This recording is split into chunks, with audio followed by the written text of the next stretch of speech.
Welcome to Tech This Way.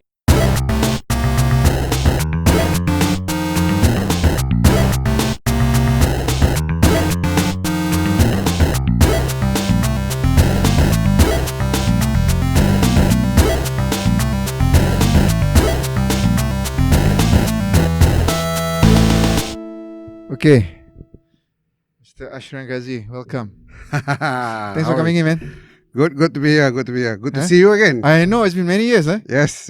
You had many adventures, more than me, in the last few years. So yeah, I think we first met, 5-6 years ago, Yep, when there was like some the GEC program, kan? Mm-hmm. Masa tu you were dengan siapa? I don't know. So I think it was way before GEC, because GEC I would be in Magic then. Oh, sorry, yeah, that's right. It was before that. That was that big event. That. What was that event? I think that time was probably either Great or 1AS or one of those entrepreneurship. That kind of got correct. the community together, so to speak. Yeah. So, and now Dattel, right? Yes. It's you for Dattel. Yes. I guess before we get here, as per with these things, why don't you share a little bit, as far back as you want? How the heck do you get into this whole space? And we got plenty of time. Whole space of entrepreneurship. I've only been in the corporate sector officially per se for probably about a good 2 years when I started way back in Petronas. Okay. After that, kind of popped in for a while. So that was your first job, go? Yeah, first job. First. Yeah, Petronas. Then went out after that. Dabbled a little bit with family business, but after a year after that, started my own venture. After that, it was in tech. At that time, everyone was doing some form of web development services. What year was this? Oh shoot, man! Okay, sounds like 2000s. Early 2000. Okay. Yeah, early 2000. That was after the dot-com bust, so things were just yes, going back up, yes. So it was literally early 2000 on that front. Then it was, one series after another from your general web development, then moved on to some, there was a whole buzz on smart schools and stuff, then kind of evolved into some smart school solutioning platforms and stuff. And then went into video streaming. Way back then, yeah. Okay. Obviously before Netflix and iFlix. It was actually before even YouTube. Oh wow, okay. So how was that? How did you go from web development, which I can kind of understand at that time? I don't know. So it was always trying to cover niche, right? Right. So as initially web development was decent enough, but as more people are doing some form of web development, then I wanted to look at a niche. Thought video would be something interesting. This was still in the early 2000s. Yeah. So this is like pre-broadband, dude. So we were able to sell the idea then to companies, right? Okay. That they should have their own TV channel online. For corporates or for media companies? No, corporates. Okay. Corporates. So what was the thinking? So what was the pitch? No. So it was your typical classic pitch of video content, right? A bit more engaging and stuff. For their own internal stuff. So we had two solutioning. So they could use it for internal. Okay. But they could use it also for external. So we had some of the oil and gas companies that was using our services. The ones with the money, like. But I guess way back then it was sexy. Right. So you pointed out that it was pre-broadband days, so to speak, right? And for those of you guys out there, it's the Windows player time and RealPlayer time. Okay. Just after MP3 learning. Yes. Right? So we were riding on that. Yeah. We did have and this was streaming. Streaming. Oh, okay. Wow. Yeah. Streaming. But what about the content itself? You guys were doing the content or just the platform to stream? No, both. Okay. So we had a production crew. Okay. That we go into the corporate and kind of do whatever needs to be done. And then it goes to a whole slew of things, right? You got your bigger gambit of TV, TV for learning, TV for communications, TV for whatever it is that you want, or internal engagement and so forth. Yeah. So depending on what people wanted then. Okay. We had also public-facing channels, I guess, so to speak. So that time, you were able to just put teaser videos as we would partner up with movie distribution companies and kind of put trailers there, run contests around it and so forth. Okay. Because they couldn't put video content as well online then. Like I said, this is like pre-YouTube days, before YouTube exploded. So as a consumer of these videos, how widespread was that? I mean, how did you reach out to people? Well, so the mass site is actually a placeholder and is activated by campaigns. Okay. Right. The corporate side, the audience is actually based on the corporate audience. So we just provide the solutioning and the content production for that. But that didn't turn out well too long. It went nicely.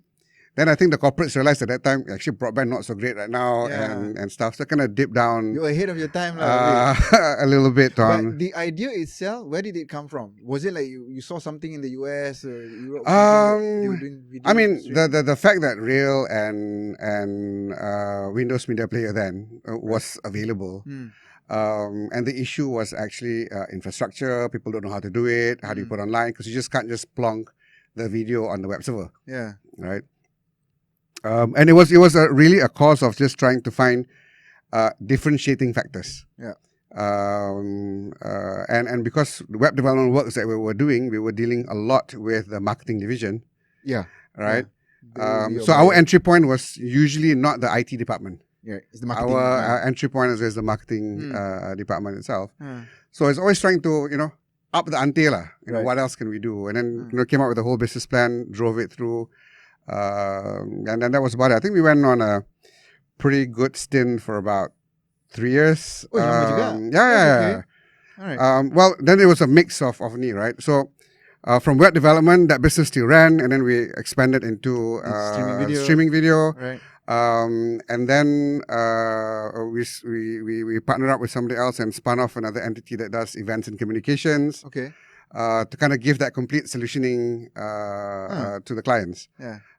So that was enveloped as Asia Stream Group then. Okay. Asia Stream. Yeah.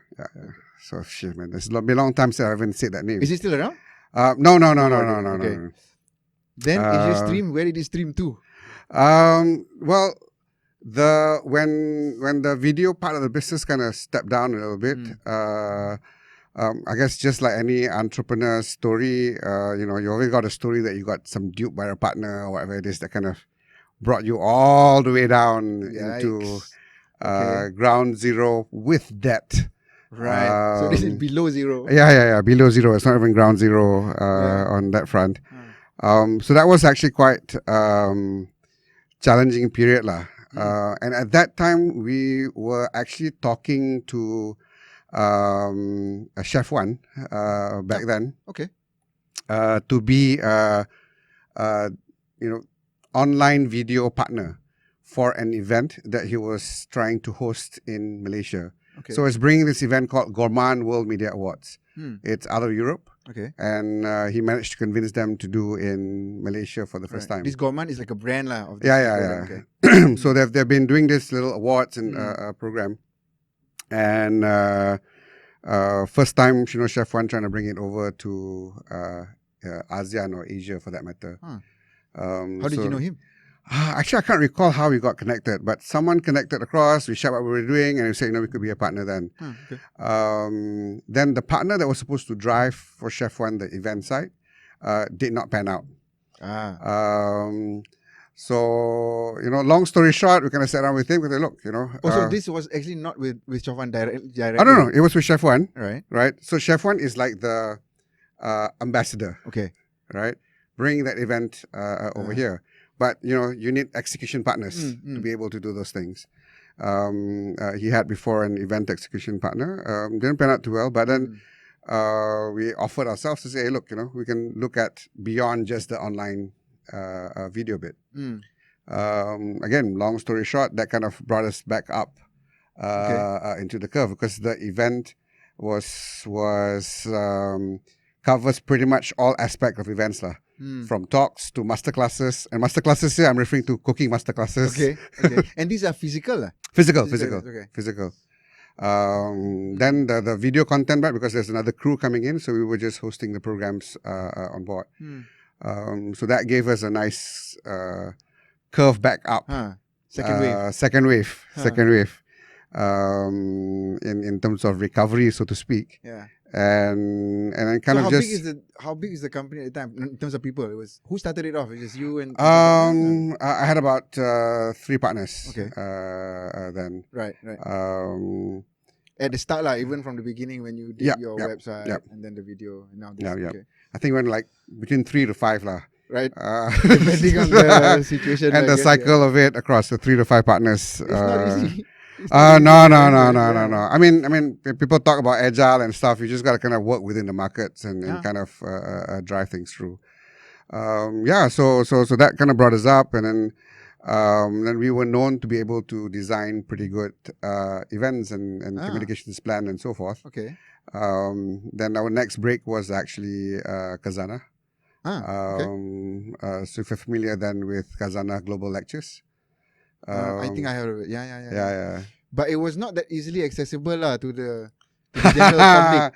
That's beyond my pay grade. But anyway, okay. But the thing was this, right? Opportunities were presented to us, and we were able to capture them because we did not come from core that lens. So even if I take event and we literally asked the Khazanah team, why we were selected. Because we were pit up against, the more branded, more established firms out there. And when we won the pitch, in the first kickoff meeting, we asked them, why. And it came down to just not having the typical event perspective. And because, we had a video streaming background and we know the setup, so we were able to pitch something that's a bit more beyond the event. Right. So the reachability, so to speak, to match with the objectives that they had was there. So that kind of went on that line. Then, being an entrepreneur and myself being a bit more itchy hands, you get bored, How long was that agreement with the Khazanah? It was progressive. But I think we were doing business with them for a good about 3 years. Oh, okay. Yeah. So that was it's long enough to get itchy. So it wasn't a one-off 3-year contract. Right. But I think we delivered and subsequent contracts. It just kind of moved along. I mean, those were the anchors. Like we had other stuff. That was running then, but that was to some extent kind of the anchor things that's going through. But again, like I said, after that was being itchy hands. What else can we do? And met another angel investor that was actually looking at trying to again do something different. Oh, sorry. So up to that point, who was funding the company? So it was self-funded. It was projects. We plow back. Okay.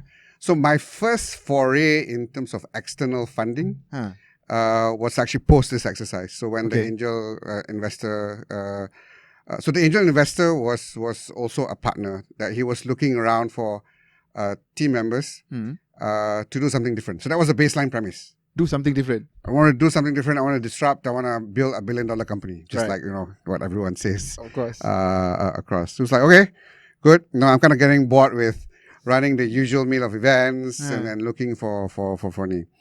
So we took quite a number of months to kind of just figure out something different. And that was pretty much the start of Joota. Okay. Which was deemed as a social content network. Right. The name pun, there's aspiration in the name too. Yes. So and if I would just briefly tell the story about the name, right? And my former partners would probably smirk at this. We needed a company, so we got a shelf company to be incorporated lah. And the shelf company's name was Insan Joota Sdn Bhd. Okay. Right. Joota as in Juta lah. Right. Yeah. But okay, it's a longer name lah. Insan Joota. Insan Joota. So like okay, what brand do we put across to this? So we went on this whole philosophy about what about social content network. It's about abundance. It's about all these things. Then I think our creative comms guy says, you know what? Why don't we just use the word Joota? that represents the abundance and so forth, right? Tapi tak cool lah kalau Juta, right? Let's add 2 O's within that. Then it became Joota. And then we suckered ourselves saying, I mean, for shock scenery purposes lah. You know what? All the successful companies then, right? Yahoo, so I wouldn't classify that per se, but Yahoo. But at that point it was. Yeah, 2 O's there. 2 O's. Google had 2 O's there. Joota, that's it lah, you know. Bro, we're on the winner. We're on the streak here. I mean, we got something here, right? So we went ahead with that name, and No, but it's not a bad name. Joota, it's cool. So it's how you pronounce it, okay? So kalau Joota, dia macam bunyi Malaysian lah. Kan? But if we talk to Americans, because we had an American partner then, it's Joota. It's Joota. It's very Silicon Valley, man. Yeah, so even the Americans that we were dealing with kind of caught on to that name and kind of liked the name, that it was different, it was a little bit exotic and stuff. So the American partners came to Fran, because as we were designing the things that we were going to do, but before I do that, so the whole premise of our social content network, right? At least then, was that, how social network, at that time Facebook was mainstream ready and so forth. Okay. But all the social networks, by virtue of its name, stems on people-to-people relationships. Yep. I know you, you know the next person, and they try to connect that. So it was that window where people are just collecting friends. Okay. Without any meaning to it. Yeah, really. don't even know who it is. Don't even know. Just you just friend like request everybody. I got a whole bunch of friends within my network, right? You're not having conversations with them. So the Although whole I wonder if that's a Malaysian thing, lah. No. Actually, it's quite global. I mean, it's more centric, not just Malaysian. I mean, more so to some extent within the region. Right. But a typical social network is really just about that. Right. Right. Just how many you can. You hog the people, and then you kind of see whether 1,000 friends. Woo. Correct. So we kind of wanted to flip that around. Right. And that was the narrative when we were selling. That was something different, lah. Yeah, that was something different. But when you say flip it around, meaning? Flip it around, that means we connect people via content. Okay. So it's not just about me knowing Amran. Right. So if I like coffee, then it will find other people who like coffee. So how we did was, and this was, I don't know whether it's good or bad, right? If you want to call it ahead of time. You're familiar with Pinterest, right? This was pre-Pinterest days. So when we were designing the interface, it was even before we were visible of Pinterest.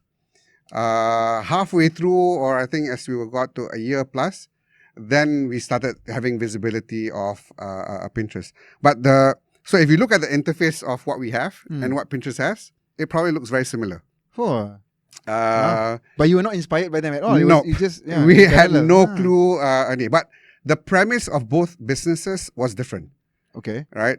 So Pinterest was about just collecting things on the net. So if Pinterest had their little pin that you pin content, so we had a jute button. Okay. That you jute content. Okay. It could have been a verb like tweet. Well, that's let's jute something, man. Our aspiration then, for that. So you could do on the same thing, but let's say you go to an Etika website, you jute a particular piece of content on the site. Right. If you're the first person there, and if I'm the next person, when I jute that content, I'll be connected with you first. Okay. Sounds cool, actually, again. I think it's pretty cool. So you're actually just bringing people around there and talking around that piece of content. So I love Donald Trump. Yeah. Then say all the Trump supporters were there. Correct. Okay. So that was the gist. So that was the idea. That was the gist of it. Okay. And our primary market was actually US. Right. So in the midway of our development, my other partner went to the States for one of the conferences, met with an old friend that has a patent. Okay. That was not being applied yet. Right. And that patent kind of fits in terms of what we were doing. Okay. And they were about to sell the patent for 20 million US. Okay. We partner went back to them, sent the documents to us and said, look, how can we pitch back to them to work together? Long story short again, pitch back to those guys to say, look, why you want to sell for 20 million US when we can together build $1 billion company? But those guys, they just wanted to patent the idea and walk away from it, lah. Or were they building it as well? No, they built a prototype around it. right? Okay, that's how you hoard patents, I guess. I guess so. But they were not looking at building a team per se. So they had a prototype and a patent. They were looking at licensing it out or somebody buying it per se. So long again. But anyway, so then you guys said, "Hey, let's work together." Let's work together. So we packaged the company together with their company and the patents together. Right. And then went on a fundraising route. Further for that. And then the US guys are saying, you know what, US market not so good for fundraising. Let's go to London, right? To the alternative investment market, right? For the next round of fundraise. So we had a series about a good 2.5 million US then. When was this? Oh shoot! This was 2010, 28 maybe. Okay. No, I'm just trying to gauge how the market was around then. So, so at that time, right, 2.5 million US was a lot. Nowadays, 2.5 million US. Oh, what is that? Seed? Well, not Malaysia lah, but yeah. US perhaps. Okay. So I actually went on a roadshow in the UK to meet with nomads, because the market there requires nomads to back you up. Right. If you want to go listing at the alternative investment and nomads market. Nominated advisors. Oh no, okay, yeah. They're like the investment bankers that underwrites you, right. but in the UK they're called nominated advisors. Okay. So they're like your sponsor if you want to go listing. So went on a roadshow, pitched to them. They liked the idea. And put up a valuation report on us, and our only next step was to pretty much ensure that we had traction for the next 6 months, so that we can tee up nicely for that listing lah. Right. So it was that window that we did not deliver that well then. So the platform was out, like you built it. Yes. It built up. It was working and stuff. But the primary market was US. So what we did was we had two partners in the States. We had a patent partner that we packaged the whole company together. And we had, for lack of a better word, distribution partner, because the business model looks like at advertising in also a different way. So it's not about click CPC, CPMs, right, or whatever it is that we're playing with. Because the distribution of content is done by people, then people should be empowered and incentivized to be able to do that. Right. So if you're sharing that piece of content, then you can actually dictate what ads you want to appear. So you can actually manage your own little ad network. Okay. So companies just pay a flat fee, and that amount gets distributed to people as the content is being circulated on that front. So, we were, because we were planning some stuff, naturally your cash flow is going down like that, right? Yeah, burn. And we had to pay we hired somebody in the States. Okay. That was paid more than any of the partners that were paid naturally through.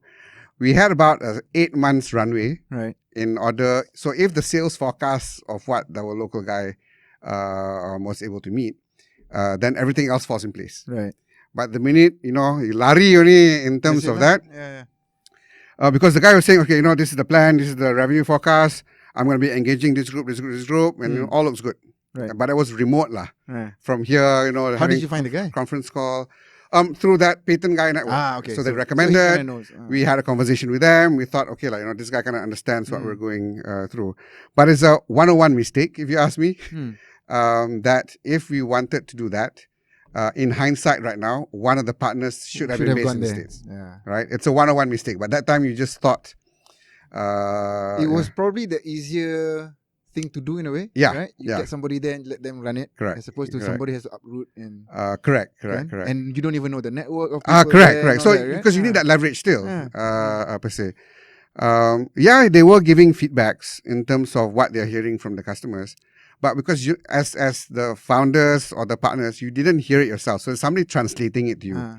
And you've got your mental fixedness ready in terms of how you think it ought to be, right? Yeah, I hear that. Let's put at phase 2. So some of the things were not incorporated. Traction couldn't be gotten as well as we would like.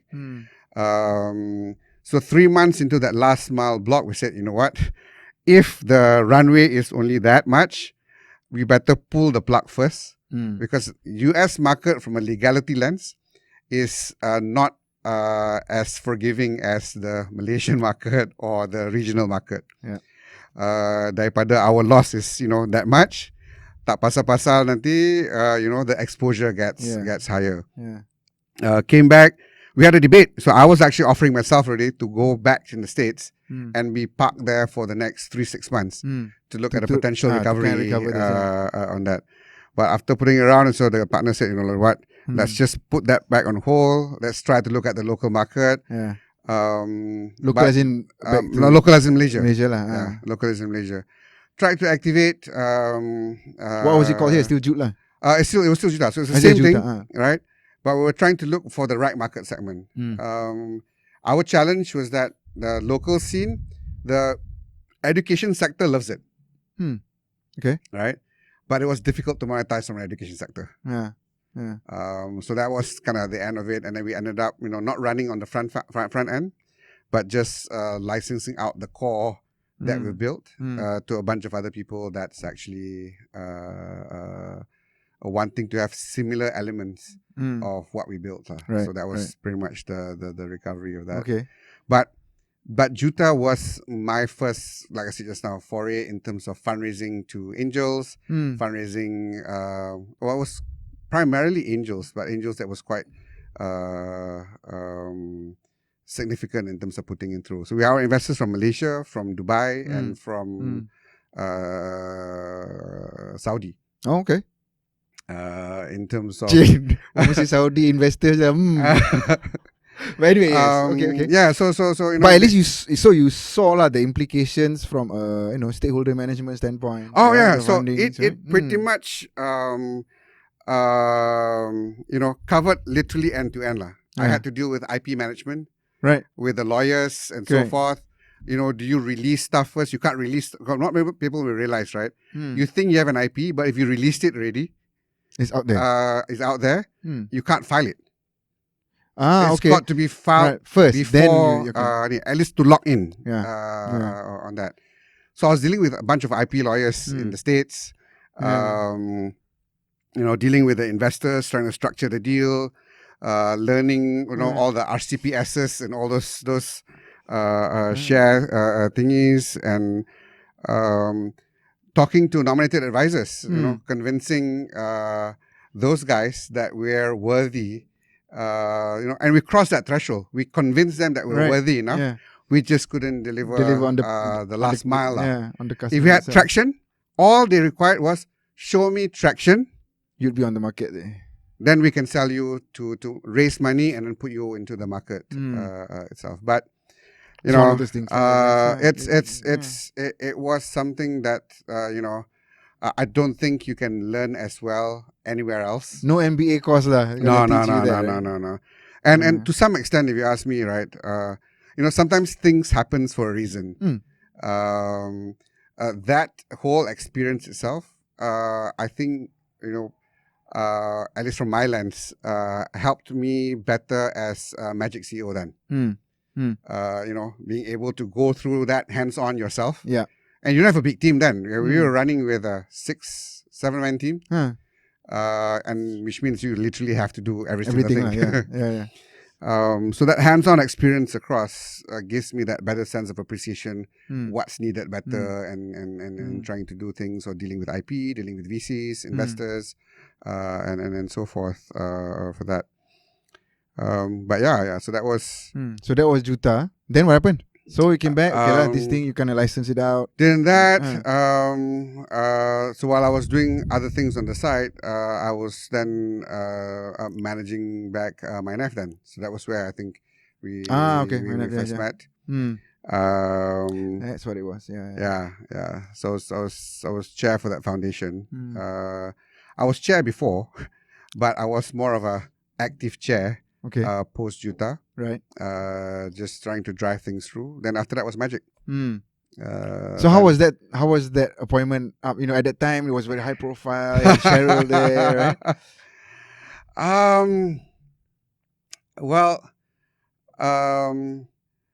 it was my lens then was it wasn't looking for a job. You just think that because to be frank, at that point in time, there was no mindset of I want to join part of the government system, so to speak. Okay. I was happy just doing the multiple things that I'm doing Right. outside. Entrepreneur lah, still, right? Yeah. Yeah. But when I guess the buzz that they were looking for a CEO then, and I'm not sure that people know this story or not. It was literally a decision of I'm running an NGO right now. If I don't put myself up for offer in terms of that particular role, and if they appoint somebody else, then I've got no locus standi to say, hey, I think you should have done this way. Right. Because then you're going to say, when we put up that one, why you didn't put it yourself? Correct. So that was my lens, dude. Okay. That was literally my lens, right? My motivation was put myself into the application. Yeah. Right? So that as an NGO, I can actually have merit to put comments to the CEO later. To the CEO or to the general government, right? I say, kalau tak betul ke or whatever it is across.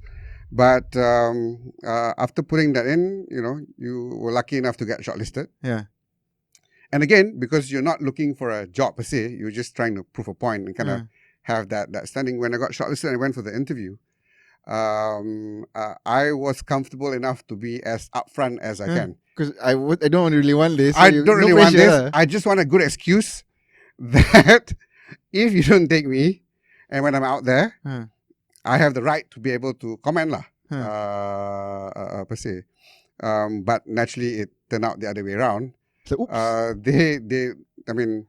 Post that ask some of the judges or panel per se, because of I was just as upfront as it is, and shared my thoughts on that. Was one aspect of that tipping point on that lens.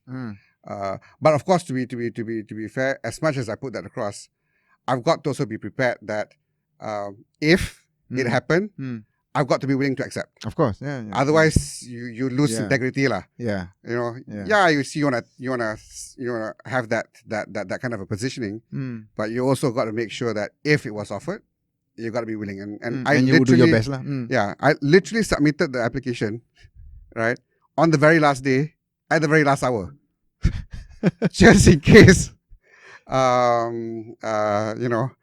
Sure or not. And that did not regret the time in Magic. Right. I guess before we jump into that, step back a little bit into the NGO that you were running. What was that? So that was the foundation. So I was leading some of you guys may be aware that I was leading an association of Bumi entrepreneurs. The short name was NEF then. And then wanting to kind of be in the driving seat, together with MDEC, we've kind of pitched to say, look, let it be powered by entrepreneurs in terms of trying to do stuff. Was it technology driven, or is it just Bumi Putra in general? No, it was tech. It was Bumi Tech. Yeah, it was Bumi. Well, that time was Bumi ICT lah. Okay. Yeah. Oh man, you're just like making me feel extra old and. Yeah. It was that lens, Annie. But we had some government support. But in order to get the government support, a foundation needed to be set up. What drove you to do that? Per se, to contribute that way. I've at that point in time, I've been the president for NEF for probably about 8-10 years. Okay. The association side. Yeah. Okay. So even whilst you were running all the other things, adventures, okay, you were always in the NEF lah. Yes. I see. Yes. Okay. So running the NGOs is you're doing your daily meals and then you're trying to kind of push the boundary a little bit. Yeah. How do you see the growth or lack of? It depends on your view, I guess. From Bumi Putra ICT technology preneur standpoint, from the point that you joined them to the point up to Magic. Was there growth? You see, was it good? Well, I don't have numbers specifically of Sure. the calf per se, but I think it's slightly a byproduct of also younger Bumi entrepreneurs growing, and by virtue of that, so because last time, and NEF tries to stay away from that, and that was the spirit. It's not about trying to get projects per se. Because most Bumi associations, and I'm generalizing here, tends to be about that. So the framing that I try to put in place then is trying to ensure that the Bumi community within the tech space are assisted to be able to get the right opportunities. And opportunities here doesn't necessarily mean projects. It's more on bridging the knowledge gap. So that when they are pitching to somebody, they've got the best chance. Right. That they are trying to get something, they get the best chance. And those kind of are the foundation for philosophies of NEF. And that these entrepreneurs are building something to become real businesses. Yes. Right? Not just, hey, let's get an off-the-shelf company because there's a tender coming out. Correct. Right? And there's a lot of that going on too. Our lens was not core within that. Yes, tenders are a potential opportunity lens there, but it is really about ensuring. I mean, that's just one area of opportunity. But how do you make sure that the Bumi tech companies are able to be ready enough to be able to get that to be competitive? Then you got to find it on your own, lah. It's not so much about let's carve out something and then so forth. So that wasn't the lens that I was at least driving at that point in time. Okay. So it's very much on capacity side and making sure that visibility is there. So the foundation then was just looking at driving programs towards that path. How can we help Bumi companies look at mergers and acquisitions? Because singularly you may not be as solid. Yeah. But if you're able to mash things up together, then it'll be more powerful. Right. How can in certain vertical areas can you pull things together and have like a little value chain there across, so that each one can leverage off each other. So those were the kind of things that we were doing then. Okay. But to your question just now again, the fact that they are younger. If you take from traditional ICT, then was always all conversations about tenders and projects and so forth, whereas the transition within that period itself is looking at more companies building something, trying to make something out of it, and kind of get that out into the market per se. So it was not so much centered around that, and I think that's healthy. And it gets to groom. If you ask me, what you see, the current exco or leadership of NEF today, the association, you will see a young breed of homegrown, self-made entrepreneurs. The president right now is actually the community lead for Jom Hack community. Okay.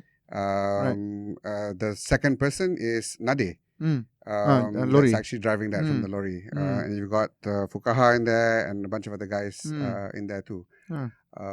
So you would see that that's a different set of breed of entrepreneurs. Then at the point when you were there, you have a mix at that time. It wasn't absolute that, but you got a little mix in terms of if you go transitioning, right? Yeah.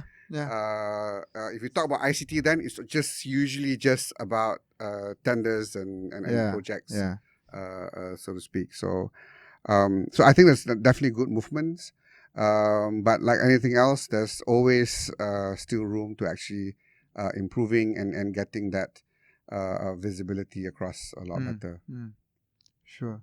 So okay, so let's get back into the. So now you're in Magic. Right? Woohoo! Suddenly you're like, in the forefront.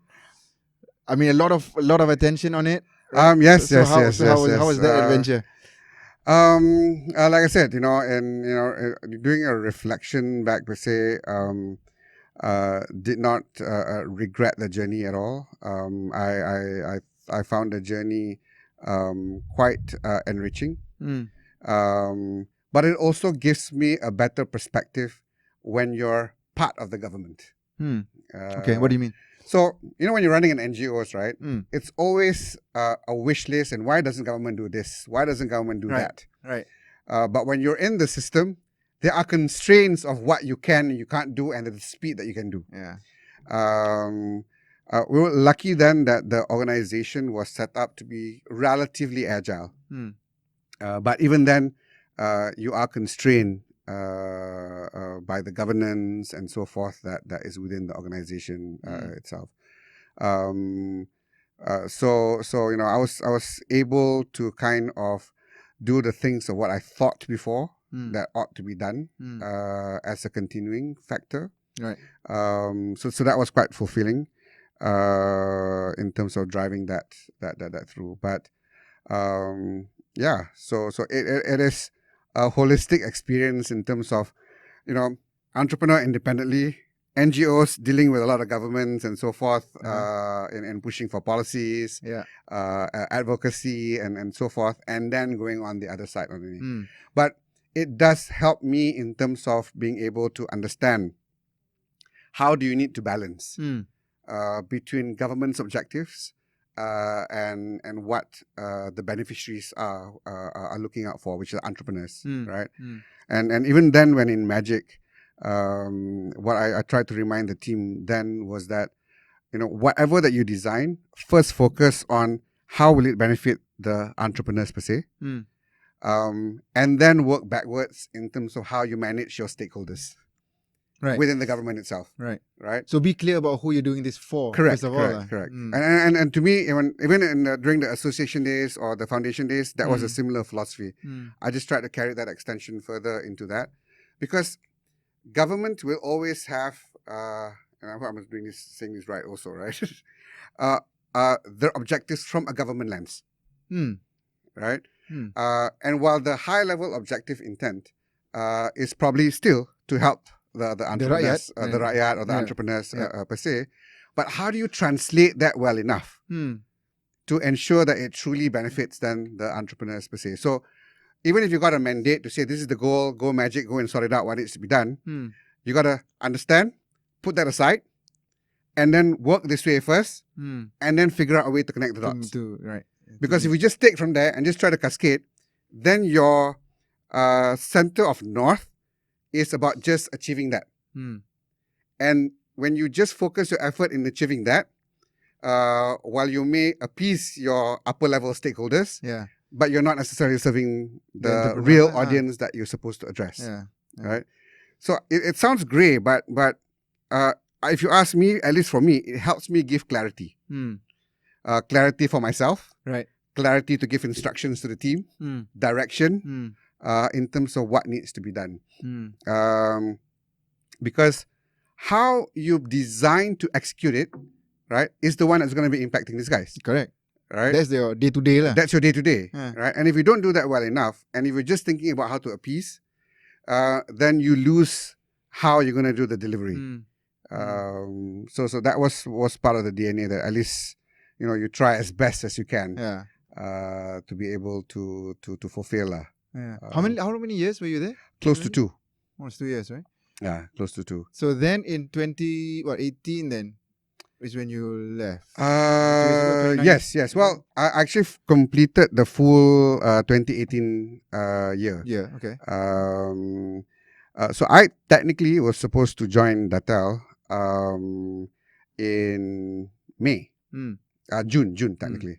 So why the shift? Why the shift? Well, so I know the partners of Dattel. Dattel was there 4 years prior to me joining. Okay. Where are they from? Where are they? They're a Malaysian company. Okay. The Malaysian company. Were they working with Magic and all that before? No. Okay. So this is like from other acquaintances, lah. Yeah. Other acquaintances. They came. I had a chat with one of the founders one day. He was asking some advice about fundraising and so forth. Right. And because I know them well enough, I said, okay, let me try and kind of look deeper per se. Again, in the course of conversation, then the guy said, hey, why don't you just join us? Because they were running historically an advisory plus data research model. as a Okay. business, Okay. right? And they were doing pretty good business then. But they realized also that if they just continue doing that mode, the margins would get thinner. The market would be more competitive.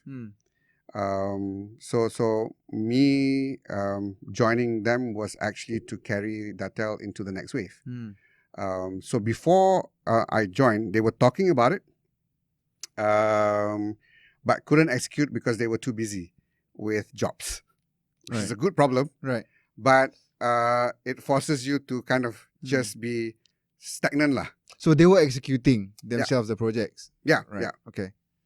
As opposed to and not having the breather to stand back and say, okay, what are we going to do? Correct. Well, they had thoughts on that, Huh. but to manage between client jobs, then the internal project, so to speak, becomes secondary because you got somebody paying for you. Correct. Right. Right. You focus. You got to make sure you got to deliver first. Yeah, of course. Yeah. To get that going. So and they had this consumer intelligence idea even from inception. But the game plan was let's run the business, make money, reinvest ourselves first. Because to go and just run around to raise money to how they imagine it to be will be difficult. Right? So there was that tipping point that they said, join here because the principal founder who was the CEO prior to me, pretty much if you're gonna materialize the vision of consumer intelligence, then I can't be driving the business. I've got to look at the product itself. Right? So he stepped down. So he was a fairly technical guy lah. He was a data guy. Right. Right. So data scientist lah, if you wanted to label a guy I guess like that. you can label it that way. That's the buzzword right now, right? Yeah. But I just generalize him as a data guy because he's just absorbed with data. And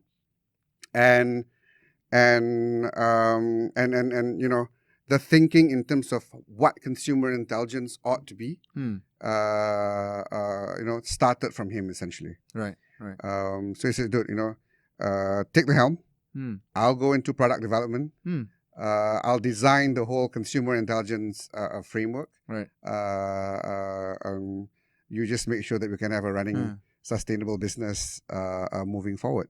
So timing wise, between Magic and that, you were like, okay lah, contract almost towards the end. Towards the end, and I said, you know what? And I was actually supposed to tender my resignation in June. Okay. No, in May, so that because that time was under half a year, so I had to offset leave, and there'll be enough to transition. Right. But that time also was government change. Right. yeah. All the excitement was going on. The excitement was then.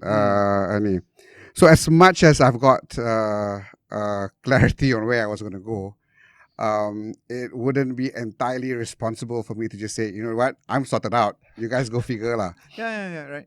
And at that point, nobody knows what was going on. Right? No. Yeah, so the next 4 or 5 months was literally going around explaining to the various stakeholders, various ministries, various ministers, various KSUs or special officers. I was literally telling everyone, anyone who has channels, I outreach to the entrepreneurs even. I remember distinctly one of our SE cohort. Right. I went to the group and said, guys, because they were asking me, so Ashran, what's the standing on Magic then? I was telling them, you know what, I'm still trying to explain to different stakeholders. We're not sure yet. MOF is telling us that, it's still in order. Yeah. But there are a whole bunch of other stories that's running around and so forth. So my goal was, to be frank, was twofold. The singular goal is to get clarity. Right? And it was just clarity for two things. If it's really meant to be shut down, then please decide. Then I can tell the rest of the team members. Then you can work on it. I can work on it. Yeah. Right? And come up with a game plan on how do you wind down, so to speak, and then all those things per se. Or if you want to continue, tell me where's it going to be parked, right? So that I can contextualize that within that framing through. So there was a lot of ministries that we were engaging and just trying to and not just Egypt, right? It was all yeah. the So various everyone groups was too, right? literally trying to figure out how the placement is and so forth. But then the Minister of Entrepreneur then thought that it was relevant to that ministry and decided to park Magic then under that ministry. Yeah. The minute that was solidified, I went to met Minister and KSU to say that all this is done now. I'm actually tendering because I've got this other thing already waiting for me. Because my partners only said, dude, when are you coming out? I said, dude, I can't just simply tender, right? This one not first lah. Yeah. So it would not just be right. And I need to make sure that I leave in a good way. And the market is small, right? So the minute that got sorted out, I think that was September, October 2018. Put that in. Then I served my balance of notice. Ngam sui until about year end. 1st Jan, I immediately started in Dattel officially. Yeah. So it's been 2 years now. No, year and a half. Year and a half. Yeah, so it was easy because it was like literally, 1st Jan. Jan 1st, So it's a year and a half lah, if you think about it, per se. So tell me about the first year, then bank kena COVID, and then how is it in the last few months? So how was 2019, No. So 2019, and this was another bold move by the partners, right? So prior to me joining in, they already decided that we are not going to actively look for jobs. Okay. So we're about 127 men strength across 3 countries. We're in Malaysia, Indonesia, and Thailand. Okay. And the founders were all here, Malaysian? All Malaysians. Malaysian founders. All Malaysians. And before you joined, you said it was what, 4 years? It was about 3 years. 3 years, okay. Yeah. Okay, very good establishment that they got to where they are over 3 years. Yeah. Okay. But it was project centric lah. You got to pay the bills. You're lucky you get that through. So again, for them, the game plan was we go and churn projects, save money, so that we can seed ourselves to be able to build what we want to build. Right. So the partners actually made a call that 2019 was a non-revenue year. It was all reinvestment. All reinvestment, because we did not want distraction with regards to product. The BD and marketing side was actually doing market education. Okay. So it was teeing. It's like teeing up yes. The customers. So we were dealing with all the 3 markets, right? And I was flying around within the 3 countries. Sorry, Indonesia, Thailand, and Malaysia. Indonesia, Thailand, Malaysia. Right. I was flying around within the 3 countries, trying to educate brand owners, trying to educate advertising agencies, a new way of looking at consumers. Okay. But not exactly finishing that education by saying, and Dattel can do this for you. No. It's just purely education. Purely education across. But we were using that as inputs exercise. Okay. Per se. Because the product so you can argue in different ways, right? Why don't you, build bit by bit and kind of get this going through? But when the journey started, it was this. So I had this debate with the founders. If I were to just give an example, right? The data that we collect right now from a consumer lens is holistic. And when we say holistic here, that means I track a person from all aspects of their life. Okay. Right? So people ask me, Ashran, so you're doing consumer, which industry do you deal with? I say I'm agnostic. Yeah. I track your F&B behavior. But where finish that. Then I can where it's coming from. your lifestyle, your travel and leisure, your home and domestic behavior, every single thing that you can think about a person. Okay. We track that. So we cluster them into 10 verticals. But where is the source of data coming from? So what we do is actually for every country that we're in, we've got X thousand of people that we curate. Okay. That is to be nationally representative. right? Okay. So curate here means if the national representation says there is X percentage of male with this income and so forth, I need to find X people with that kind of profiling to be part of our program, Okay. right? Okay. The minute we identify, say, Amran, you as a person, we ask you, are you willing to be part of the program or not? If you say yes, because you pre-qualify, then we ask you to download our app. So these are actually looking for personas, like, right? All the various different personas in a way. Not personas yet. I'll touch on that shortly. Okay. Just demographics layer Right. that represents the country. So roughly, okay lah, you've got 60% Malays in Malaysia. Yeah. You know, okay, therefore I need to have at least That kind of a 60% worth distribution. of distribution. Yeah. Age But it's not just about wise, yeah. and So it is all a few layers. You got to cross between race, for Malaysia at least, race, age, income level, Right. and location. Okay. Right? Okay. That permutation needs to be nationally representative. Right. Okay. So it's not just about 60%, 40% ratio mix. There's a few, obviously, those Yeah. dimensions lah. Okay. Right. So the minute somebody gets to the program and they download our app, then there's three things that they are opening up themselves to us. Okay. We're able to ask them a series of questions on a continuous basis. We're able to track their movements. Right. We're able to track their app usage. So what's the incentive for these guys? We pay. Okay. So you'll have to go through, okay lah, you need to get a representative from a kampung in Terengganu somewhere type person lah, kind of thing. Right. Yeah. Okay. Data quality, data integrity is high in our priority list. Okay. Sorry, so back to your argument. So now that you have this data of, then? So once all the other that comes in, right? The debate that I had initially prior to joining with the existing partners was that, dude, you know, when I talk to startups, right? I tell them, choose one vertical first. Yeah. Then you replicate after you be successful on one vertical. Yeah. But if we were to just do one vertical, then we're no different than any other player out there. You know, somebody that's in fintech that has financial sets of data. Yeah. Somebody that's doing, you know, very niche in that space itself. The value proposition that we're actually giving to the clients that we're dealing with is actually to be able to understand consumers holistically. Because in the consumer spending landscape, right? If you do that yourself, you spend more in F&B, you got less to spend on something else. So understanding that totality is actually very important. So we have got the consumer universe totality. Right. So the company invested quite a bit to get to all that lah. To do all that within 2019 itself. Okay. And that consumer intelligence platform was literally launched early February. Okay.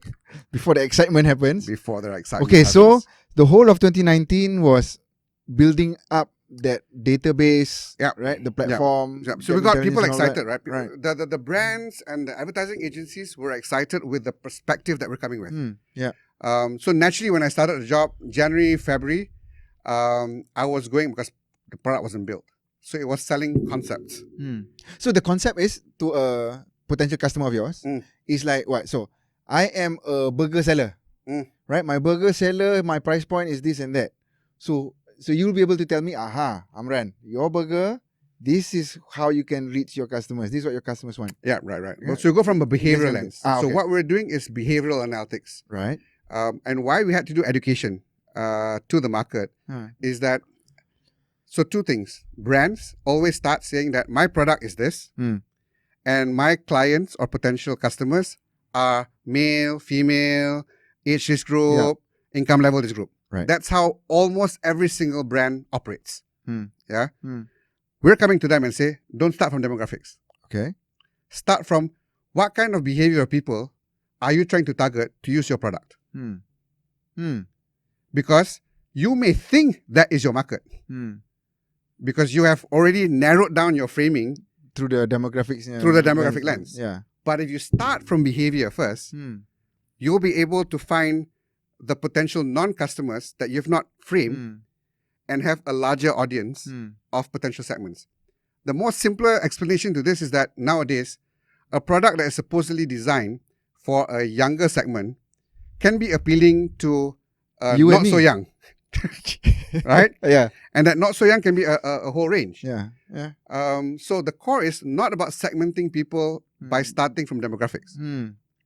You understand what is the largest population that is behaving in a particular way. Right. That's the hook. That's the hook. That's the kind of people who you want Yes. to market. Yes. Oh, interesting. And when we have holistic, right? If you're selling F&B, I can do correlation F&B behavior with your lifestyle behavior. F&B behavior with other types of behavior as a consumer universe So, itself. The behavior of the people who always takes burgers lah. In Yes. my example, right? Behavior of people that takes burgers also likes to do this. So if you're selling burger, right? Right. They also like this. So you need to use that data point to decide, that means I need to place my burger stands at this kind of locations. Right. I need to find partners that maybe resells for me in this kind of outlets. That's the Right. shift of the lens. As opposed to, okay, this burger is probably just for the guys who are 20 to 25, Correct. who are in Correct. Klang Valley only kind Correct. of thing, right? Yeah. Instead, it could be anyone of any age, Yes. but the persuasion is, their behavior is Right. whatever lah. They Yep, all yep. they all like Game of Thrones and they also eat burgers. Yeah. Right? For whatever correlation Correlation that is. is. Then how do you then, park yourself, position yourself, or even your comms? As simple as your comms, right? You put a Game of Thrones theme with your burger, that would activate that a lot better. Yeah. Because otherwise, without data, right? How would you say that? Yeah. Right. You can't. Yeah. You will always be going, okay lah, this younger group likes this. Let's design a comms that is appealing to a younger group. The millennial. I mean, everyone says, let's target millennials. Yes. But millennials is a block. There are millennials that have old soul. There are millennials that are a certain way. Of course, there are certain things that's common across. So different ages. Yeah, age that's groups. what we had to educate. So it was awesome, if you ask me, right? Imagine, right? We've got to go to all the large. We were targeting tier 1 brands, tier 1 ad agencies, Right. and because you've been so molded in a certain way of looking at things, right? That when we presented the lens that we wanted to offer, it intrigued them. Yeah. And hence we were able to get doors open into the largest of companies. I mean, Dattel was very much, close circle clients and so forth before. Going into the 3 markets that we're in, we had to go to the largest of the Indo Foods of the world, the Dentsus and stuff. Yeah. And you can't go in, you got no brand. You've got to only go in with a value proposition. Right. That value proposition that makes them intrigued enough to say, I don't mind hearing from you. So that was said that took you up to January, kind of February lah. Now you're going to market to go and pitch so it, then what happened? teeing out at the end nicely, all teeing up people. We did a launch, so to speak, via a workshop because we wanted it to be engaging. Everyone saw. So we gave, Q4, we gave access to all the clients that we've dealt with. Right. They were playing with it. It wasn't as perfect yet, but they kind of liked what they saw. But when we launched the version in February, most of them were wowed by it. Because to your question in regards to persona just now, so persona also is a similar thing. Always, persona, when we talk about persona, it's always brand activated. A brand will say that this is the persona of audience that I'm targeting. Yeah. Right? They would guess. That they will guess. Right? Yeah. There are many methodologies to that. There's brainstorming, It's a guess lah. It's a guess. It's a guess. So when we launched in February, we presented to everyone a universal consumer persona for a country. A single persona. A single persona of citizens in Malaysia. A single persona, not a single persona, sorry. A framework or classification of personas for a particular country. So when we presented to them, so for each country, we kind of clustered into 10 personas. So when we present, we say, in Malaysia, 20%, for instance, of the population behaves this way. Whoa. Then you drill down, Right. this behavior, this is the distribution of gender. This is the distribution of age group. Then the demographics come into it. Yes. Yeah. This is the distribution of income levels. right? And this is the type of household they live in. So you're giving me a CD of this later? I can give you special access to our platform. Okay. Right? Wow. So you start your basis from there. But how does that differentiate between the various industries or customers that you go after? Because it's the same. So they still need to look at building up a persona from a brand lens.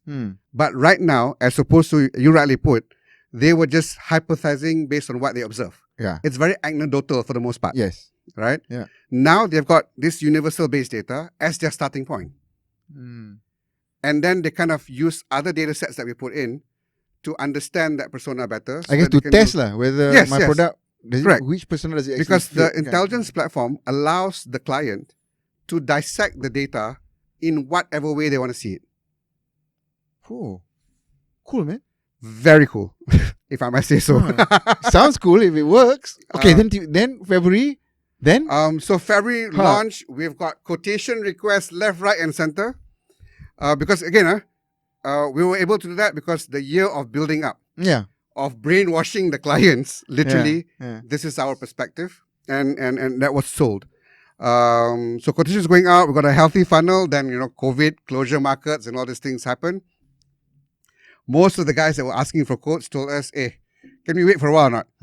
We need to get our house in order first." Which is understandable, right? Yeah. I mean, it was a bad thing. We've got nice momentum built up.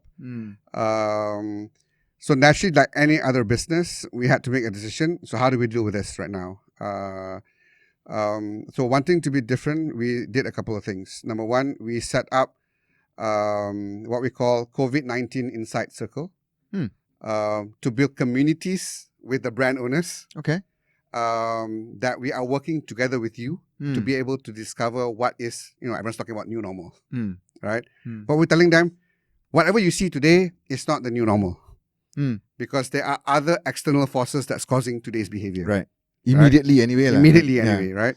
But what you got to see is what is that shifts, because the state of consumer across all the three countries, and I would imagine even beyond, is in a state of flux. Yeah. 1 month, you'll see probably a confidence level on some aspect very high. The next month, you'll see it drop. And it may go up again the next month. So for you to say it's new normal, it's quite hard. Yeah. It's easy to say new normal, everyone must wear mask now. Right? But from a behavioral lens, it's not as easy to identify. So we're now using that as a platform to engage because it's not as easy to sell in this current period. Anyone in the community, we actually gave access to all the prospective clients that we have to the platform. Do you see because of COVID, you had your framework of personas, right, for that country, right? Do you see that changing because of all this? Yes. Because I assume you're still tracking the guys that app, so right? We do that continuously throughout the year, bro. So it's not a one-off exercise. Right. Not a dipstick, right? Because you have the behavior is continuous. Yeah. It's continuous. And we tell clients that, one of the values that you extract out beyond other insights, see our platform as a consumer early warning system. So as any delta happens, even though it's 1%, you got to start asking questions. Yeah.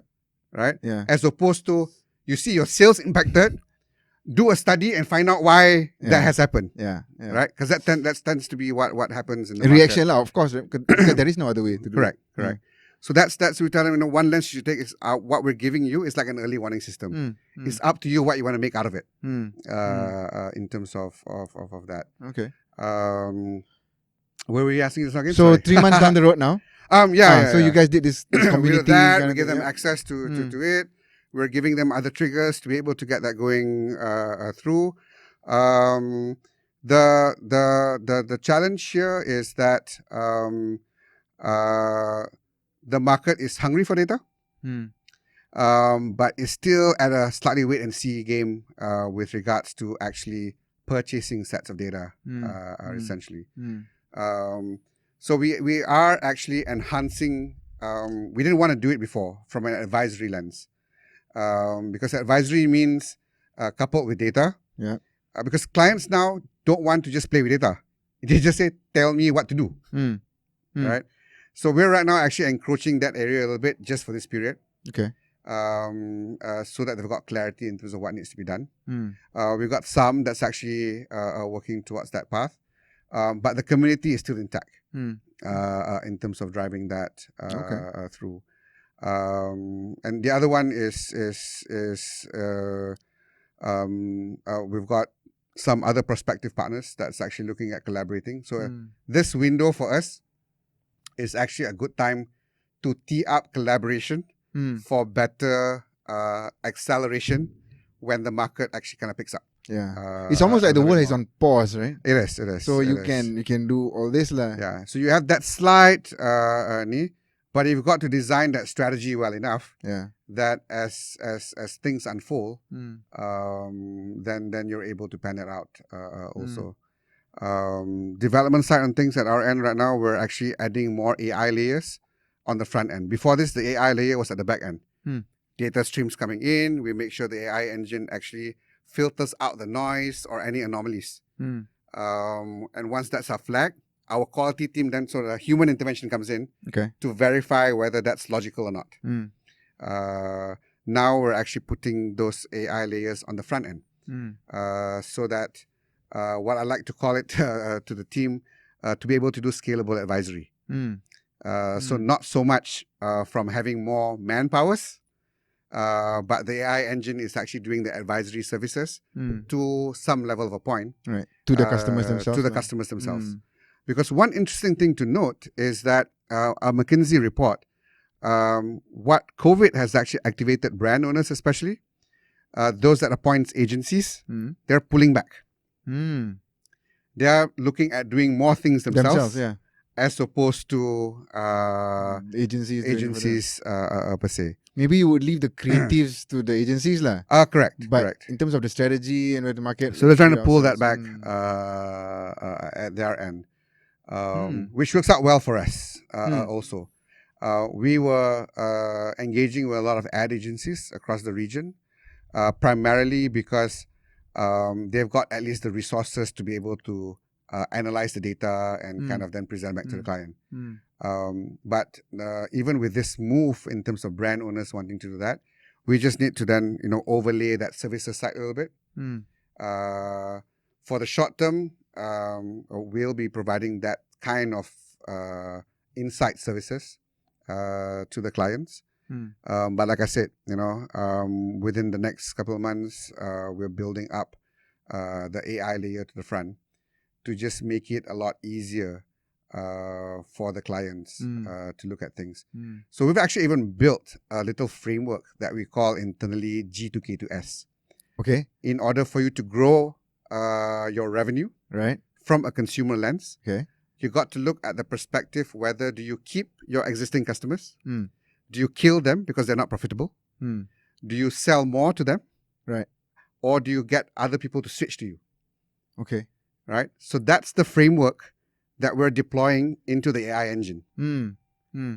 As a direct advice of what customers need Correct. to do lah, right? Yes. Either ditch these guys or you sell Correct. more. Kalau or tidak, it takes a little bit of time lah for them to look at dissecting and coming into Dattel, I think the world takes for granted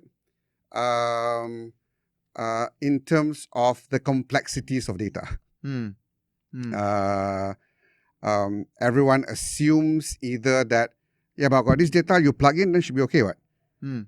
Because the players generally have always said that this is plug and play, but the plug and play, and for the most part, is actually showing different sets of data in a single window, but not necessarily doing correlations of the data.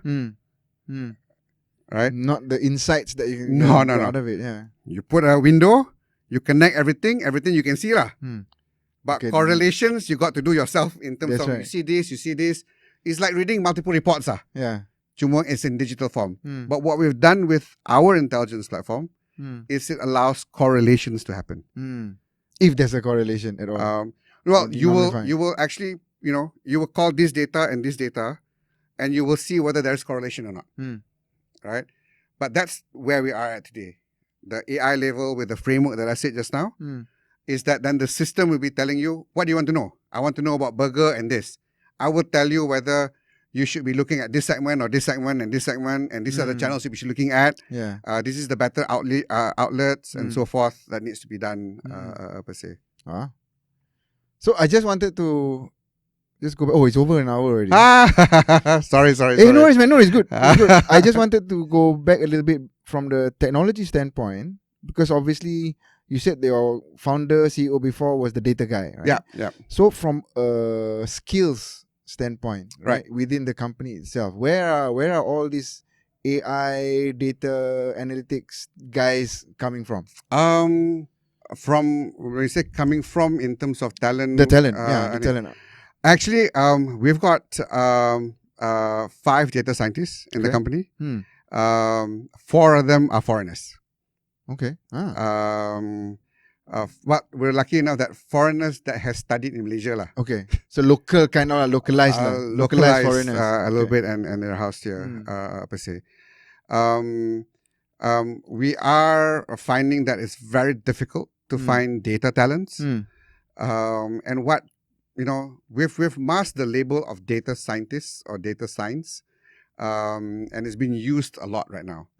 What people don't realize is the whole value chain within the whole data science space itself.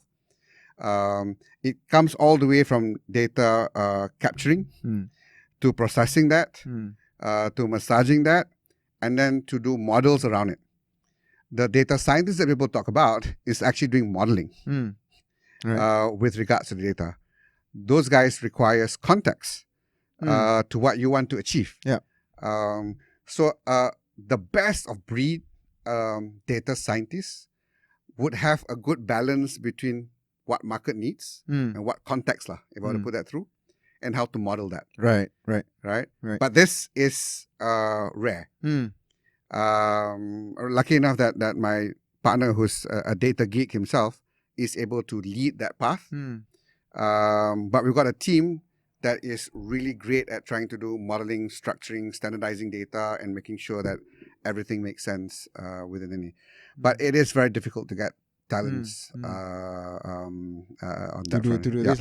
Yeah, because I was, and that's the whole reason why I asked, right? Because I don't think, especially as you said, the context, or even industrial context standpoint, right, and the modeling part, there's a good marriage of that in a single person. No. Right? I mean, I got friends who knew because I was in Dattel and we're doing data stuff, and want to create a new startup, right?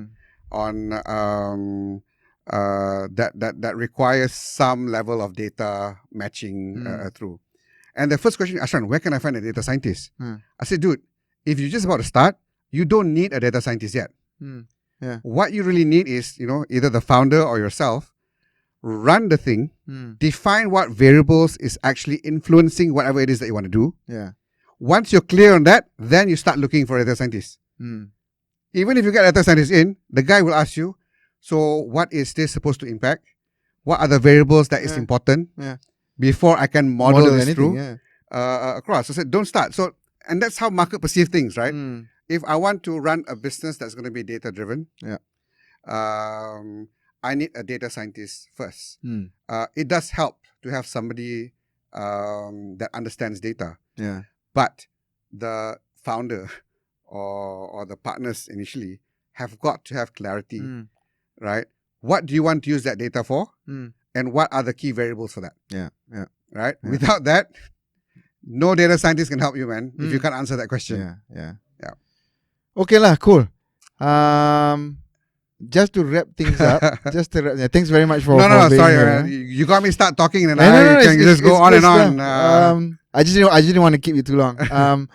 Just to wrap it up, so then the future for Ashran and the future for Dattel in the next 6 months, a year. I'm heavily vested in Dattel. Right. I was literally brought in as not just the CEO, as the additional partner on board. Right. So I am looking forward to the market recovering. We are getting some signals that the appetite is there, depending on markets naturally. Indonesia is slightly lower within the rank. Thailand? Thailand is slightly better. So to be frank, pre-COVID, our ranking in terms of market traction is actually Indonesia, Thailand, Malaysia. Oh, okay. Yeah. We met a lot of Malaysian companies, but I'm not sure. The only deduction I can have is that we're seen as just a Malaysian company. Right. Strange, huh? Strange. And when I go to Indonesia and Thailand, in terms of the level of door openings, it's crazy. They just look at capability lah. Yes. Doesn't matter. But my lens is the level of hunger to differentiate themselves is a lot higher. Right. So when we kind of pitch and pique their interest, they see that as an opportunity for them to be able to differentiate themselves. But not in Malaysia. We're too comfortable over here. I wonder if it's competition. It's like lack of. I don't know. I mean, I just went on the baseline of being comfortable. It could be a factor of lack of competition and so forth. Or just that all the competitions are moving at the same pace. Yes. So there's more steady such a but but so it's hungrier. Obviously, so Indonesia first. Right? Everybody so Indonesia first. So naturally, it kind of disrupts us a little bit when Indonesia is right now, from even our data points, is looking at slightly slower, was the slowest recovery. With regards to that. But surprisingly enough, it's now the flip side. Malaysia is right now number one. Okay. Thailand is second and Indonesia is third. Right. So things sometimes happen in mysterious ways. But it's good for us in that lens. We, God willing, we should be able to brave through, to be able to then ride the wave of recovery. I think our foundations are pretty solid. We had to make some tough calls, just like any other businesses, to ensure that we preserve the cash flow that we have. But that's a business decision. It's the key, like any other business right now, I think, is to be agile and flexible, and that relates to being able to execute in that same manner. And I think, as much as we're 100 odd man strength, that sometimes is a slight challenge, even though it's only about just 100 plus. It's a different dynamics and trying to where 100 may sound not too big, not too small, but it's still lean because it's literally covering end to end. I've got a consumer intelligence team that looks at data value chain across the board, an engineering team because we're building that platform ourselves. And the engineering team is not just the front end platform, the back end, the app, every single value chain of that is built in-house. That's cool. That's cool. Okay, dude. So let's catch up again, towards the end of the year. See hopefully recovery. And then we'll see, good luck to you guys. Thank you. Thank you. And then come back. As long as you give me a ping, bro. Can. Okay, dude. Thanks a lot. All right. Right.